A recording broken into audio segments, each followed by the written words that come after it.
whatever. Hobo Frodo for $2 says, Sargon didn't invite you, therefore he bad. Is that how you feel, Caleb? No. Okay. I have an issue with Sargon that he platformed a lot of people irresponsibly. How come Sargon and he allowed himself to lose in a debate to Richard Spencer, which drew a lot of people. Wait a minute. First of all, man, I was going to say, I don't think Sargon lost in that debate to Richard Spencer. Richard Spencer said crazy fucking shit in that debate. Yeah. It doesn't matter.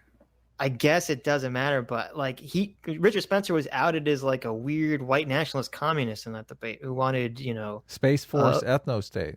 Yeah, Space Force ethno-state, elitist monks controlling the country. But how come Sargon never gets any praise for coming out against the alt-right? I mean, I guess Sargon came out against the alt-right.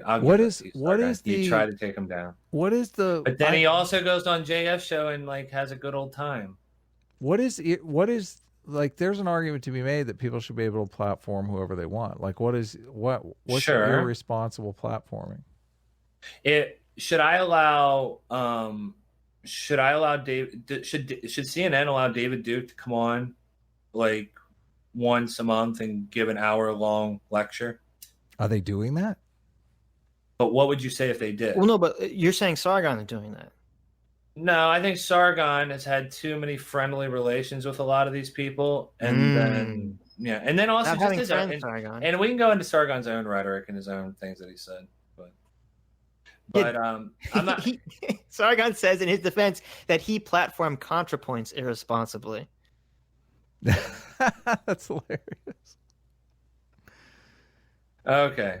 But I don't think it's that far outside the bounds. I don't think that you guys are. I haven't seen you guys doing that with your show here. If you guys had Richard Spencer on here and you just like had a nice friendly conversation with him like Roaming Millennial did, right? Then I would criticize the fuck out of you guys, and I probably wouldn't even come on here.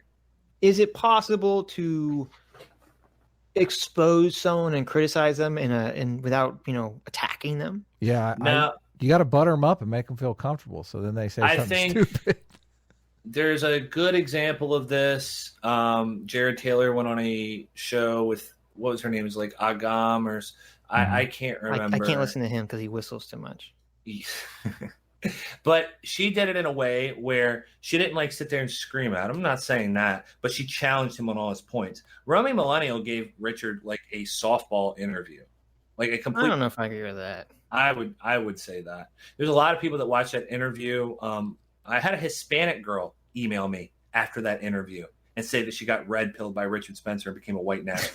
And everybody in the chat's laughing. That was a real girl. I verified through her fucking Twitter, dude. She was like shaming all her friends because they were having babies. And she said the world doesn't need more brown babies. Like, no. Like, if you're going to platform someone like that, you have to challenge them. You can't just bring them on and just ask them nice little comfortable questions. Well, I guess the problem is people are fucking stupid. So even though because like when I listen to the Roaming Millennial Richard Spencer thing, I think, wow, this Richard Spencer guy sounds like a fucking moron. But since Roaming Millennial isn't doing the performative aspect of calling him a fucking moron, some of her dumber fans won't pick up on the things that he's saying. People are susceptible. Right. And when you have a platform, you have to realize that.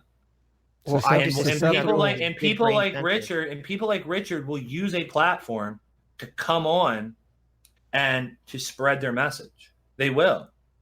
Susceptible. That's why how? They went on susceptible to what? People are malleable. They hear Richard talk about, I'm not racist. I'm not a white supremacist. I just think, well, this is more of the Jared Taylor line, but I just think that all people deserve a homeland. I think that, us white people, we just deserve representation. And it's like, that's bullshit. He's hiding the ball. We all know what he's actually saying, but there's a lot of gullible people out there that don't. So you just want to protect the gullible people? Yeah.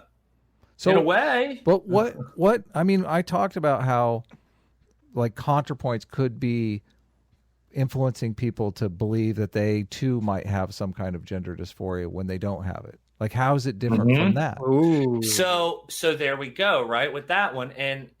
But here's the thing. What do you do about that? Perhaps ContraPoints should make a video addressing that. I mean, she makes being trans seem totally cool. Like I'm thinking about transitioning now because I'm so like it's just Well, it's a thing. I don't think. I mean, look, Like there needs to be positive. you're saying that Richard Spencer makes being a neo-Nazi look cool. People are going to fall for that. They're going to Do you become think neo-Nazis. that, Adam? Do you think that a trans person is the same thing as a neo-Nazi? I think it's happening now. Well, hold on. There's a huge difference between a neo-Nazi and a trans person. I completely agree with you there. But I'm saying for the individual that has a false positive, thinking that they may have gender dysphoria, and they don't have gender dysphoria, like they could grow up and live a totally normal life, is just as bad as someone thinking that they're a neo-Nazi and getting involved with that mess. I mean, I don't think it's just as bad. I get what you're saying. ContraPoints could make a video going into that, addressing that. But what is she supposed to do? Just not be a positive role model for trans people at all? Not present herself publicly at all on a platform? I don't know the answer, but all I'm saying, I'm just pointing out the fact that you have a very strong stance on deplatforming one group. You keep saying deplatforming, and I'm not saying that. Well, you're saying hold on. You're saying we should impose a social penalty on Sargon for irresponsibly platforming people. How is that not advocating deplatforming? Then why do you think it's socially acceptable to force monogamy?